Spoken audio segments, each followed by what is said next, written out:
Camarada Jones é um propagandista de primeira. Muito bom. Não, vários artistas e celebridades estão fazendo uma campanha para o jovem, né? O jovem de 16 a 18 anos tirar o título de eleitor, né? Essa é uma das porcentagens mais baixas do jovem tirando o título nessa eleição. Tá muito baixo, deu uma subida. Mais de 100 mil jovens já foram tirar o título de eleitor. Depois que a Anitta, não sei quem, não sei mais quem, falou pro jovem tirar o título. E aqui, note, eu não tenho nada contra a campanha. Interessante, legal e tal. Só que eu, enquanto um propagandista comunista, marxista-leninista, quero aproveitar e fazer um debate a mais. Qual é o poder do voto? Porque tem muita gente usando o discurso de você, jovem, tire o título de eleitor, você pode mudar o Brasil, seu voto vai mudar o Brasil. E vai nada, né? Mudar o Brasil não vai. Seu voto vai mudar seu futuro e por aí vai. E qual é o poder do voto no capitalismo? Primeira coisa, historicamente, lá na Europa, século XVII, XVIII, XIX, quando foi surgindo o capitalismo, quando teve as primeiras revoluções burguesas, Revolução nas Províncias Unidas, o que hoje é a Holanda, depois Revolução Gloriosa na Inglaterra, Revolução Americana, depois Revolução Francesa, enfim, o processo de espalhamento do capitalismo pela Europa Ocidental, né, que foi o berço do sistema capitalista, a burguesia revolucionária, ela montou regimes constitucionais, não com sufrágio universal. O que é sufrágio universal? Direito de todos e todas terem uma cabeça, um voto. Então, só por ser humano, a partir do momento que eu chegar à maioridade, que em alguns lugares é 16 anos, outros lugares é 20, outros lugares é 19, outros lugares é 18, eu tenho direito a voto. Historicamente, a burguesia sempre foi contra a classe trabalhadora votar.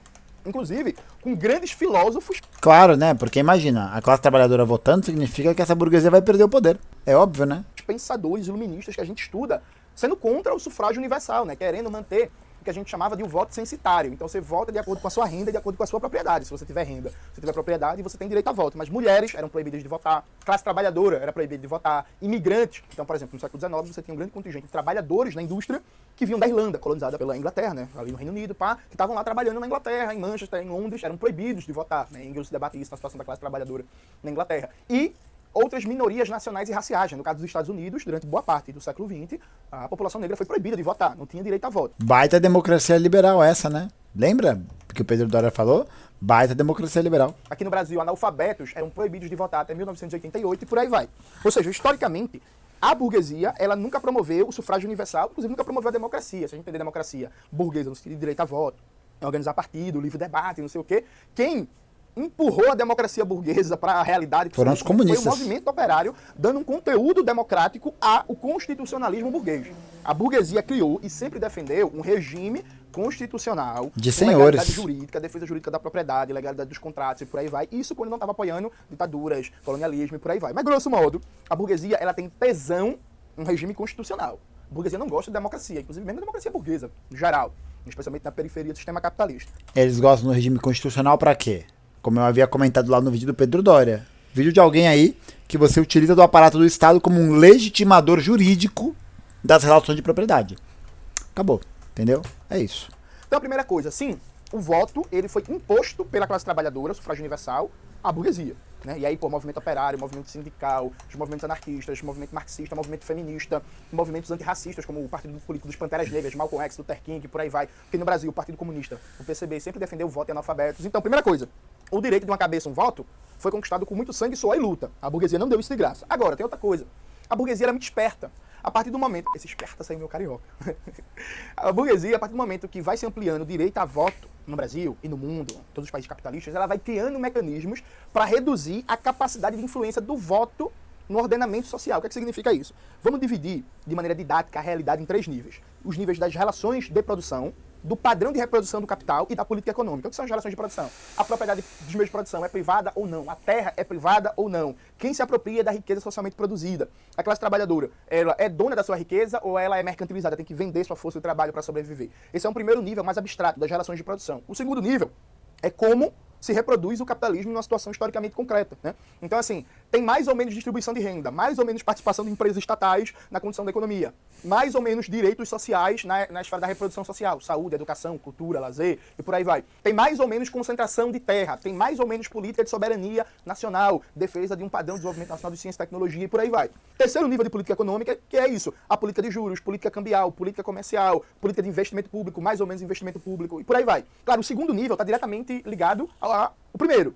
Né? Só que existem diferenças. É possível, por exemplo, você ter mudanças no primeiro nível da política econômica que não transformam o segundo nível do padrão de reprodução do capital. Exemplo clássico disso é o governo Lula. Veja, a política econômica do período petista não é a mesma do governo FHC. Inegável. Aumentou o investimento público, aumentou a preocupação com geração de emprego formal, valorização do salário mínimo, maior nível de políticas sociais, fortalecimento de alguns aparelhos públicos. Mas dentro da institucionalidade, né? e da economia do modelo de funcionamento capitalista. Uma preocupação ali maior com soberania nacional, com uma política de conteúdo nacional na Petrobras, por exemplo, nas encomendas da Petrobras, uma política ali com ampliação do acesso à energia elétrica, a partir de luz para todos, política de cisternas no sertão, no Nordeste brasileiro como um todo, e por aí vai. Mas, ao mesmo tempo, o padrão de reprodução do capital neoliberal é o mesmo. Porque o governo petista, como eu já expliquei isso aqui várias vezes, não fez nenhuma reforma estrutural. Então, assim, o período petista foi neoliberal? Foi sim, porque geria um padrão de reprodução do capital neoliberal. Ainda que a política econômica do período petista não foi a mesma do período do FHC, né? Claro que existem algumas continuidades, já que não teve enfrentamento radical, já que não teve nenhuma reforma estrutural, mas não é a mesma. Então veja, na democracia burguesa, o voto ele não incide nesse primeiro nível. Você não vota se vai ter propriedade privada dos meios de produção ou não. Né? Então assim, vamos imaginar, para dar um exemplo didático, Cauê é dono de uma indústria, tem 20 mil trabalhadores. Na eleição, a gente não decide se a indústria vai ser de Cauê dos trabalhadores, a propriedade privada. Na eleição, a gente não decide, não tem influência, se o lucro da fábrica de Cauê, vamos dizer assim, 100 milhões por ano, vai ser propriedade privada, vai ser riqueza socialmente produzida, apropriada privadamente, se vai ser dele ou se vai ser dos trabalhadores, percebe? A gente não decide se a classe trabalhadora vai ser dona ou não daquele meio de produção. Então, eleição, ela não interfere nas relações de produção. Claro, né? Porque você imagina, você acha que vai existir um tipo de votação que, enfim, né, vai defender um tipo de tomada de decisão que altere a própria estruturação daquela constitucionalidade? Claro que não, né, bicho? Claro que não. Se a sociedade vai ser burguesa, capitalista ou socialista, isso não está em votação, gente. Isso não é decidido em eleição. É por isso que não faz sentido falar em socialismo democrático, que chegar no socialismo via eleição. Isso é uma besteira. Porque eu nunca vi em nenhuma eleição burguesa se colocar em questão a propriedade privada dos meios de produção. Isso se faz com a revolução. Se faz com a tomada do poder. Pronto.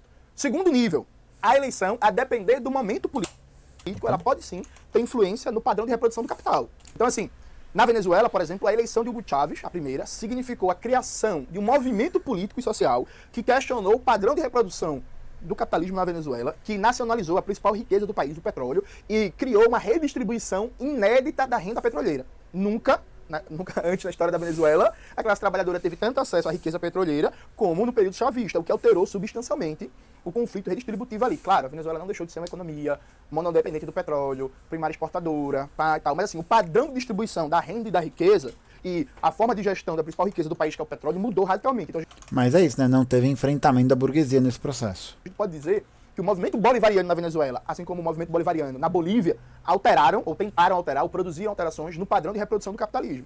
E você tem um terceiro nível, que é o nível da política econômica, né, que está em jogo. Você vai ter mais ou menos investimento público, mais ou menos direitos sociais, mais ou menos concurso público, mais ou menos políticas de proteção do meio ambiente, por aí vai.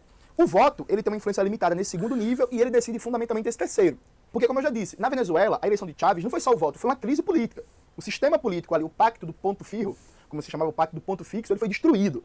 É por isso que se fala de uma revolução bolivariana. Eu já expliquei isso no meu vídeo, porque eles odeiam o Hugo Chávez que está aparecendo aqui. Não foi uma revolução no sentido socialista, mas foi uma profunda transformação do sistema político. Foi uma revolução política aquilo ali. A mesma coisa na Bolívia. A mesma coisa no Chile, do Salvador Allende. Quando o Allende ganha, aquilo ali não é só uma eleição. Aquilo ali é um processo de ascensão da classe trabalhadora e uma crise do sistema político antigo.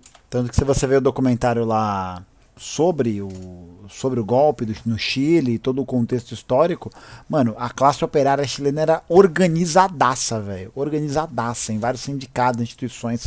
Era muito foda, muito, muito foda. São alguns momentos históricos que propiciam a transformação via voto desse segundo nível. No geral, no capitalismo, a gente está debatendo e disputando esse primeiro nível aqui. O nível das políticas públicas mais imediatas do conflito redistributivo.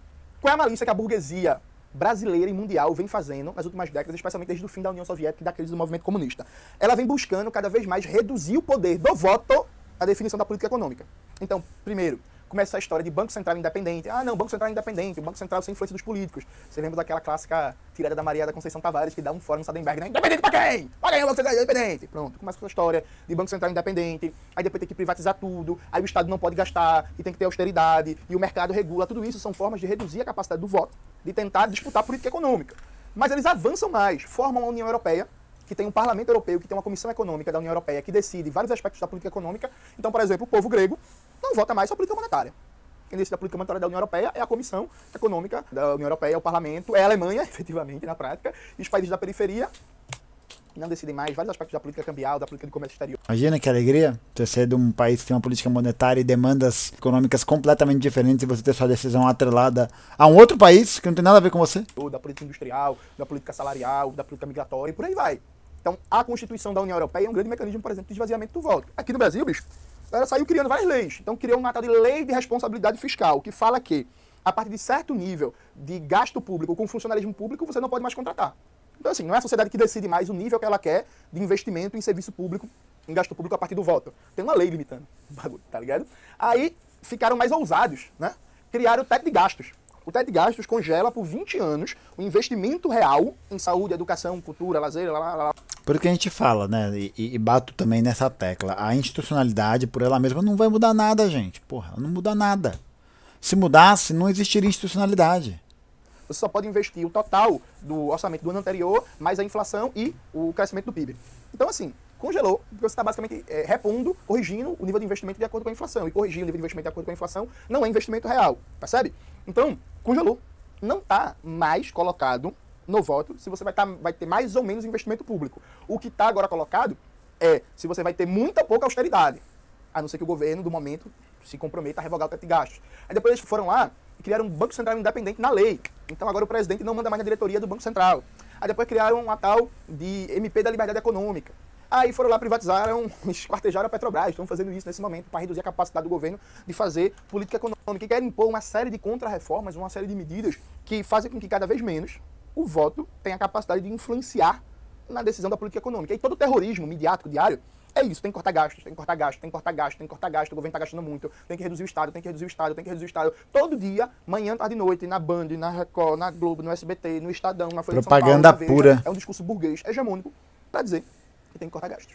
Ou seja, o que eu quero dizer com isso? Gente, o voto decide muito pouco no capitalismo. O voto, no geral, ele só influencia nesse primeiro nível da disputa da política econômica. E a burguesia brasileira e mundial está cada vez mais no movimento de buscar reduzir a capacidade de influência do voto na política econômica. Isso é muito bem descrito pelo Domênico Lossurdo no livro Democracia ou Bonapartismo, Triunfo e Decadência do Sufrágio Universal. É que está aparecendo aqui. Lossurdo faz uma análise de longa duração histórica sobre como cada vez que a classe trabalhadora avança na perspectiva da democracia política no capitalismo, a burguesia vai ter uma contraofensiva para que o voto decida cada vez menos e com capacidade de manipular o sistema político para Porque é isso, né? Legislação. Legislação. aplicar políticas burguesas com voto e respaldo da classe trabalhadora. Então veja, caminhando para a conclusão. Você que é jovem, você que tem entre 16 e 18 anos, você que gosta de jogar Free Fire, você que gosta dessas coisas de jovem. Mano, eu amo o Jones. É muito bom. É importante tirar o título. É importante votar contra os candidatos da direita, do fascismo, os candidatos que representam a destruição de universidades públicas, a destruição das escolas técnicas, a destruição das oportunidades de emprego, a destruição da soberania nacional, aqueles candidatos e candidatas que defendem projetos políticos que vão sim, objetivamente, piorar muito seu futuro. Tire seu título. Vote em candidatos comunistas, revolucionários, candidatos comprometidos com a classe trabalhadora, com a soberania nacional, com revogar todas e cada uma das contra-reformas. Vote em candidatos comprometidos com derrubar o teto de gastos, para você ter vaga na universidade com políticas de moradia, política de permanência estudantil, política de alimentação na universidade. Vote em candidatos e candidatas comprometidos com revogar contra a reforma trabalhista. Vote 21. Para você ter condições dignas de trabalho. Com candidatos e candidatas comprometidos com derrubar contra a reforma da Previdência e defender uma previdência pública universal, para você ter aposentadoria. Mas saiba que seu voto sozinho não vai mudar o Brasil. O seu voto sozinho não vai mudar o Brasil. Pô, muito bom, porque esse tipo de abordagem, além de trazer materialidade para a análise que ele está fazendo, é isso, né? Destituir o sujeito desse lugar de grandes alterações. Como se fosse possível, né? O sujeito sozinho mudar as coisas. Não dá, né, porra? Você precisa se organizar. Você precisa estudar. Você precisa militar, atuar politicamente para transformar o Brasil. Você que é jovem, eu convido você não só a votar, eu convido você a se organizar. Eu convido você a conhecer a teoria marxista-leninista. Eu convido você a atuar no sindicato, no grêmio estudantil, no movimento estudantil de maneira geral, no movimento comunitário, no movimento de cultura, no coletivo de luta contra as opressões, a se organizar, inclusive, é onde eu recomendo, na gloriosa União da Juventude Comunista. É fundamental voltar para derrotar o fascismo e o liberalismo. Mas o voto é só um passo bem pequeno para a gente libertar o povo trabalhador e o país. Para concluir essa caminhada, a gente precisa fundamentalmente da sua organização, da sua rebeldia, da sua disposição de luta. Diria o comandante Che Guevara que ser jovem e não ser revolucionário é uma contradição genética. Então vamos usar a juventude, exercitar o direito de voto, mas fundamentalmente se organizar para lutar pela Revolução Brasileira. Mudar tudo que pode ser mudado. Porque no capitalismo o voto decide muito pouco. E a gente quer decidir e mudar tudo. É isso, galera. Espero que vocês tenham gostado do vídeo de hoje. Brabo, hein? Se inscrever no canal, ativar o sininho, curtir esse vídeo, compartilhar, olhar os cursos do Classe Esquerda, as camisas da Bolivariana, se inscrever na nossa lista do Telegram, entrar aqui para receber todo o conteúdo que a gente produz e recomenda. E tudo isso que você já sabe. Bom demais. Eu preciso tirar o IRA. Eu esqueço. Preciso tirar. Pô, bom demais, velho. Um beijo e até a próxima. Muito bom, mano. Muito bom, muito bom. Mano, esse vídeo tem que ser compartilhado para mais pessoas, velho.